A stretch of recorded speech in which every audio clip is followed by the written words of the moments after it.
Hello and welcome to the show. My next guest is a very powerful woman who wants the world to know that there is no such thing as a victim. Please welcome to the show, Reverend Sandi Daly.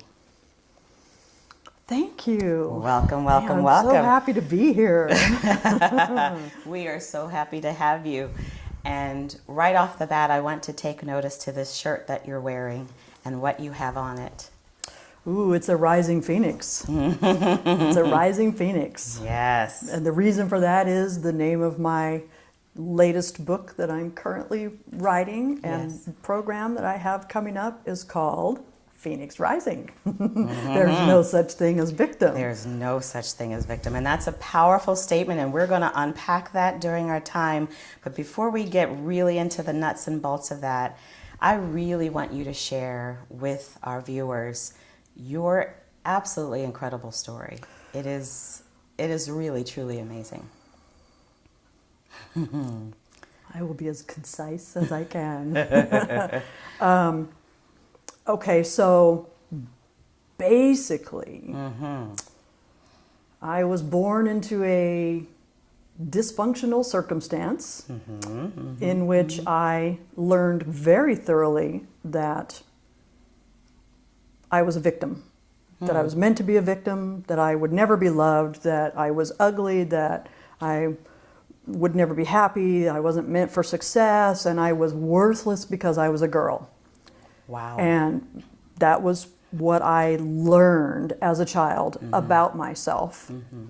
And because I learned it, I was conditioned, it was beaten into me as a child. From all your of those family things, and my family, yes, foster care, all that stuff. Okay.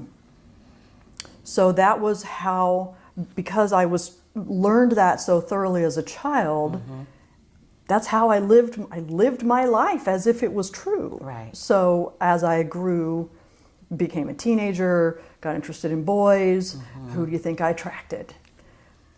Abusive boys and men. And that was, I was a victim. I lived my life as a victim for the first 34 years of my life. And I've had 3 surgeries on my face to try to correct some of the damage that happened, because I was punched on the left side of my face so many times that it shoved everything over, so I've had 3 surgeries to try to correct that. I know what it's like to live with a man who claims to love me and yet tells me on a regular basis that you're too ugly to be seen in public with me. Wow. That kind of stuff. That was my norm. That was your daily reality. That was my daily reality. And because I believed that was how that was what I was put on this earth for, was to be abused. Wow. So I didn't know how to do it differently. Yes. That's it in a nutshell. I mean, there's more, but a lot more. A lot more. A yes. lot more. Yeah. Yeah. But that says so much, and what it does is it gets to the core of how one can be in a relationship where you are abused on a regular basis, where someone is, dislocating your jaw and face and having to have 3 surgeries and so many other physical abuse symptoms that you had to deal with, and she goes so much more into her story, in the book and in the journey, in the Divine Messengers, but it's really mind-blowing. And so what changed for you? What changed that? How did that message get shifted? I was in relationship with my last abuser. Okay. And I had left him for the 6th time. Yes. And I was staying in the home of a friend who loves me. She's like my second mom. And he talked me into coming back once again. One more time. She just wanted me to be safe. She opened her home to me. Things were going well. But there's this thing that an abuser will do. I love you, I need you, I can't live without you. Yes, and they if pull you back in. I kept saying, no, I'm not coming back because you hurt me on a regular basis. And then he would move to, if you don't come back, I'm going to kill your kids. Whoa. I can't have him killing my kids. Right. So, that he knew that. So he threatening, always yeah. knew that. He knew that was the ace in the hole for you. He always knew that would trigger me into the fear of not going back. It was safer for my family if I went back. So Wow. I decided once more to go back, and he came to pick me up from her home, and as I was walking out, she looked me in the face and she said, "Get a backbone." I was like, whoa. but I'm a victim. But I'm a victim. What do you mean, get a backbone? I grew up believing that I was weak. And when she said, I love that she said that to me. That was pretty powerful because statement. because it caught my attention. Yeah. In a way that my attention had never been caught. Because people say all the time, "Why do you keep going back? Why are you Right. such a victim?" And my response was always, I live this way because I was conditioned to live this way. This is the only way I know how to be. Never ever considering There's another way to there could live. be another way. So she said, "Get a backbone." Caught my attention. Whoa. And I went ahead and went with him, but that was the beginning. That was the beginning of my shifting my life, because this new thought that I had never considered before kept showing up in the weeks that followed. That really stuck in your ear. Oh yes, and it was like it was placed in my mind. It didn't come from me. Yes. I wish, no, what was it? It was, there's got to be a better way for me to live than this. There's got to be a Right. better way for me to, that whole get a backbone thing, there's got to be another way. Nice. And there wasn't any part of me that actually believed that there could be a better way for me to live.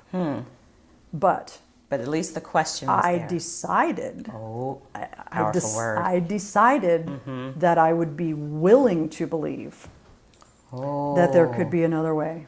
It's called the open moment. It's called the open moment. That is a powerful moment. I mean, your choice of words right here are so absolutely phenomenal, because it was a decision It was a decision. to be willing. It has to start there. It just has to be about It has to start willingness. there, because if you have no belief that things can change for the better, Yeah. you'll never take any steps to change anything for the better. Right, you'll just keep doing what you're doing. Yeah, because, Wow. So that was And you call it open moment. open moment. That's why my ministry, actually, a teacher of mine introduced me to the concept of the open moment. She told the Nelson Mandela story. Oh my God. Yes. Talk about an open moment Talk experience. about an open moment. I idolize him. Hello. But so that's where it came from. Okay. But it has meant so much to me, because I know that's where that my shift began. Yes. That Just my that ministry space. is called Open Moment Moment. Ministries, and the tagline for my ministry is "Live in the Om." Ooh. Ooh. Oh. I know. Okay, we all need to just breathe into that. I'm going to let you all breathe into that, and we're going to come back and find out what then shifted, because you had gone back. So, but you've had this open moment. So we want to know, how did you then take another step towards freedom? So we're going to find that out when we come right back. I am the Reverend Sandra Ann Daly, and I lived the first 34 years of my life as a total victim of everything. I was a victim of child abuse, and during my formative years, I learned very thoroughly that I would never amount to anything, nobody would ever love me, I was ugly, I was stupid, I was worthless. That stuff that happens in that kind of atmosphere, that it ends up creating a system of beliefs that the child living that way ends up living from. So I learned that stuff as a child, and I learned it so thoroughly that as I got older, I treated myself as if that stuff was true.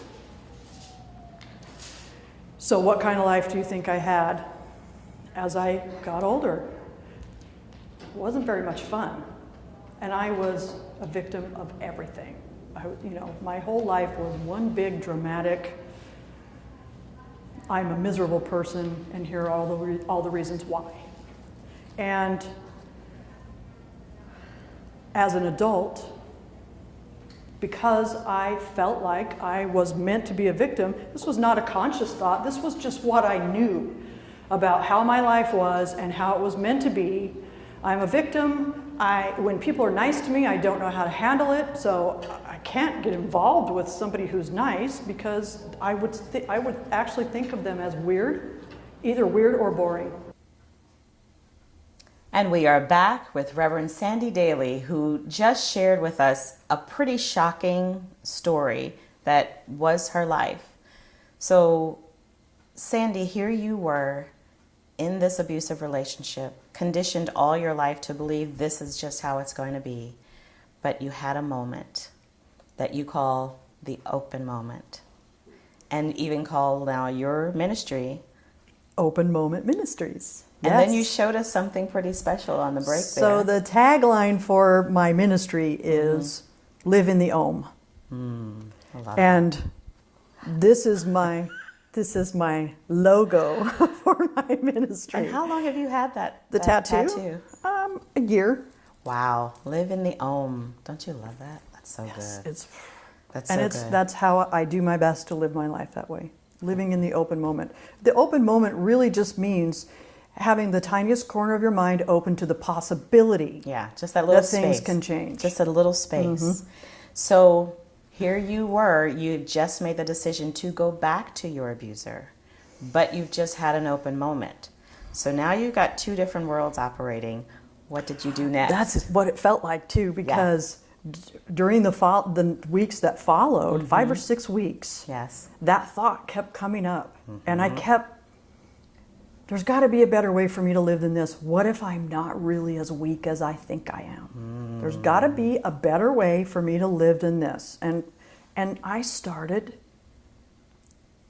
being different. I started making, not really consciously, but just as a result of standing in that open moment place of just keeping the tiniest corner of my mind open to the possibility that things could change for the better. And I believe, it's my belief, that I was priming myself during those 5 or 6 weeks. I love how the universe works. Absolutely. Because I could not have orchestrated this from my human perspective. So 5 or 6 weeks, I'm in that open moment thought, looking to possibility, not really having any idea what I'm doing. And then on September 19th of 1999, I was in Portland, Oregon. I was living in Portland at the time. I came downstairs in our apartment and I turned on the TV. And I was flipping through the channels. There was nothing on. I landed on Oregon Public Broadcasting just in time to hear my very first spiritual teacher say that we all deserve to have our dreams come true. And I got mad. I was upset with Oregon Public Broadcasting for allowing a crazy person to be on the air. Seriously, that was my attitude. What? We all deserve to have our dreams come true. What mountainside did you grow up on to think that we all deserve to have our dreams come true? I have my own life as proof that you are incorrect. Was my attitude. Ooh, that's so powerful though. What you just said is what I believe is exactly how each of us, until we have that moment, we are thinking exactly that way. Even when someone else is telling us there can be a different way, we will think they're crazy. We will think they're the kind of loony one. You're woo-woo, you're loony, you're out there. Because I have my own life. My life serves as proof to me. This is my reality. That you are incorrect. That's not correct. That you're in that case. However, comma, she had my attention. Even though I was mad. You know, I was got a reaction. Upset. You know, I'm not going to turn the channel now because I want more to be mad about. You want to see how more wrong she can be. Right. So she continued talking, and I listened. Not intentionally. Didn't want to. I was able to hear her when she said, just a couple minutes later, she said 16 words that changed my life. Oh, 16 I'm words. so glad I have a piece of tissue. Yes, and we because, have more. Okay. We're going to need them, I think. Yes, here. Mm-hmm. She said a simple sentence, and I lost it. She said, if you continue down the road you're on, you're going to end up where you're headed. Wait, slow that down. Say that again. If you continue down the road you're on, you're going to end up where you're headed. This is a simple fact, common sense. We all know that if I continue driving down this particular street, I'm going to end up where where my car is taking me. Yes. But I had never applied that concept to my choices. To your life. So when she said that, I remember I was sitting on the couch and I was all slumped over, waiting for her to say something else to make me mad. But when she said those 16 words, it was like a string got pulled in my back and sat me up straight. There it is. There it is, folks. Sandi, that is really significant. We'll talk about that at another time, but I just want to take a note right here. I just want to put a little mark in that moment, because that's actually really significant. You will hear a lot of amazing stories that feeling, that energy happens and it shifts everything.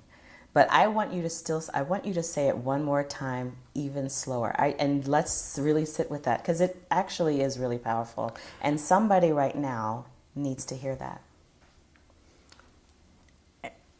Go Okay. ahead. If you continue down the road you're on, you're going to end up where you're headed.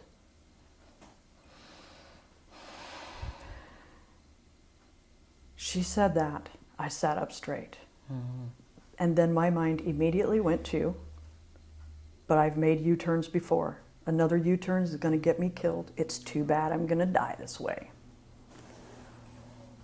That's what happened. But while I was thinking that, she continued talking. You're going to make me cry. No, you're making me cry. And then she gave me a visual, something that I could see. And I could see how effective it was. So she said, if you continue down the road you're on, you're going to end up where you're headed. I had that little dialogue in my mind. And then she did this. She said, if you're going down the road and you see that you don't like where you're headed, just make a little shift in direction. 10 degrees, 1 degree, even a fraction of a degree. Just make a little shift in direction. And a mile down the road, you're in a whole new place. And that's what I did. Because you said something. You heard something different when she said that. You didn't hear, if I make a U-turn, it's going to get me killed. You heard what? You heard. I saw. It was the visual. It was the visual, because I'm thinking I'm going to die this way. Right. But I had been standing in the open moment for 5 or 6 weeks. There's got to be a better way for me to live than this. Right. There's got to be something different Right. that I can. And that was what she gave me. That was what she gave me. Just a little shift in direction. A mile down the road, you're in a whole new place. And it's so true. And you could see that. I could see it. I could do that. I could see it. I was hooked. It was a 90-minute program. And I watched the whole thing. And then I ordered her book without permission. That was my very first deliberate breaking the rules, Yes. going against Yes. yeah. Yes, and I paid $120 for that book. It was a fundraiser for Oregon Public Broadcasting. right. So I paid That was $10 a a month for a year. Oh wow. For that to get book. that book. Wow. It was awesome. It was awesome. We will find out what happened next, because that was even more significant, even more powerful. Come back with us with Reverend Sandi Daly. We'll be right back. The question, a really powerful question that I ask in the midst of whatever's going on that I'm having a hard time with, who am I being? I'm learning to start by changing my perception of myself in the midst of whatever I'm dealing with.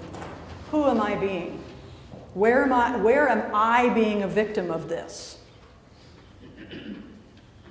And that's where I start with the work. oh, look what I'm doing. Well, I guess I probably want to stop doing that. Who am I being while I'm dealing with this thing that feels really bad to me? Who am I being? And that's where the work begins. And once you start doing it, it does get easier. I'll tell you that. It does get easier. The hardest part about it is recognizing that you're doing it. That is absolutely the hardest part about it, is recognizing that you're doing it. So this material that I'm sharing today is not about changing anything out there, because you can't. It's not possible to change anything out there. You cannot change your conditions. You can only ever control you can't control conditions. You can only control your response to the conditions. That's where your power is. We are here with Reverend Sandi Daly, who is sharing her story of growing up as a victim, being in abusive relationships, and finding an open moment that begins to shift everything. So, Sandi, here you are. You've watched this program. You've heard this woman who at first made you angry, but then actually helped to shift something in you and inspired you to know that it's just possible that there could be something different for you. And you just broken a big rule and spent a lot of money to continue this journey through a book. So from a program to a book, what happened next? So I decided, Another decision. and I decided to be fierce about this because this was important to me. Yes. I don't want to live that way anymore. I don't know what's ahead of me, but I wanted to be good and peaceful. I was looking for peace at that time. And so I decided, my shift in direction was going to be, I'm going to choose peace instead of this, whatever the strife was. I can choose peace instead of this. I can choose peace instead of this. So you were literally thinking that? I was You were literally saying doing that to yes. yourself? Even I can remember being punched in the head and thinking, I'm choosing peace. And what that did? It made me the more powerful person in the relationship. He flipped out. Because It you was weren't reacting? bad because I was not giving him the reactions that he needed. Wow. And so I was learning that I really do have a backbone because I'm making my peace more important to me than doing what he needs me to do. It was amazing. Or just even having a reaction. Or having the same reaction. Having the programmed reaction. Doing the I was same changing thing. my programming. You were changing That's what your I was script. doing. Yeah, Yes. totally. So I did that for 9 months. Wow. Because I wasn't very good at it at first. Well, sure. I was not good at it at first. Right, you were It took learning a me- new skill. It took me 9 months to get to the point where I'm just peaceful all the time. And he was going to kill me because I wasn't giving him anything that he needed. I now I didn't have the control. Yeah, I knew that he was going to kill me. So on June 26th, I climbed on a Greyhound bus in Portland, Oregon, and I ran for my life. I had a backpack, a duffel bag, and $80 in my pocket. I didn't know a soul in Arizona. When I got here on the 27th of June... you packed up, you just had a backpack, $80 in your pocket, and you did what? You got on I got on a Greyhound bus. to where? Phoenix. I came to Phoenix. And the Greyhound station in Phoenix was my home for a little while. Well, So, I was homeless. Oh my God, it was a absolutely spectacular experience. wait, homeless in Phoenix. In the summertime. Which is like, for anyone who doesn't know, it can get up to 110, 15, even 120 Yeah, it was on a crazy it was day. 60 degrees in Portland when I climbed on the bus. It was 110 when I got off. It was it was painful, it was hard, it was difficult, it was scary. I Yes. was terrified. I would do it over again in a heartbeat. Because it took me 21 days to go from being homeless, living at the Greyhound station, to having the best job I'd ever had in my life, making more money than I'd ever made in my life. I had a place to live, I had money in my pockets, and I had already met the best man in the world for me. The man that I am currently married to. That was 17 years ago. Okay. I hope you all really heard that. 21 days. So we've all heard of 21 days to change a habit. But literally, in 21 days, you completely changed your life. You had a new job, new house to live in, more money than you'd ever made, and a new man already. Yep. You had met him. He was my friend. He was my teacher. He was because I made some decisions on the bus. I want to learn how to love myself because I had no idea. I want to learn how to live happy because I had no idea. I want to learn how to be a positive person. And so I was practicing being those things as I was living that experience. I'm practicing. One of the most powerful questions I've ever asked myself is, if I knew how to live happy, how would I be handling this? Ooh. Oh, that's so good. You know, you got to say that one again. If I knew how to live as a happy person, how would I be doing this? Right. Being homeless in Phoenix. How would I be doing this? Being thought of as a prostitute. Wow. Because people tried to buy me and sell me. Oh my God. And so, you know, if I knew how to live as a happy person, how would I be handling that? Wow. And Sandy. it was amazing. So That is, and where did that question come from? It was it happened on the bus. It happened. I was on the bus for 2 days on the way here. My life was transformed during those 2 days. I was a completely different person when I got off the bus. Wow.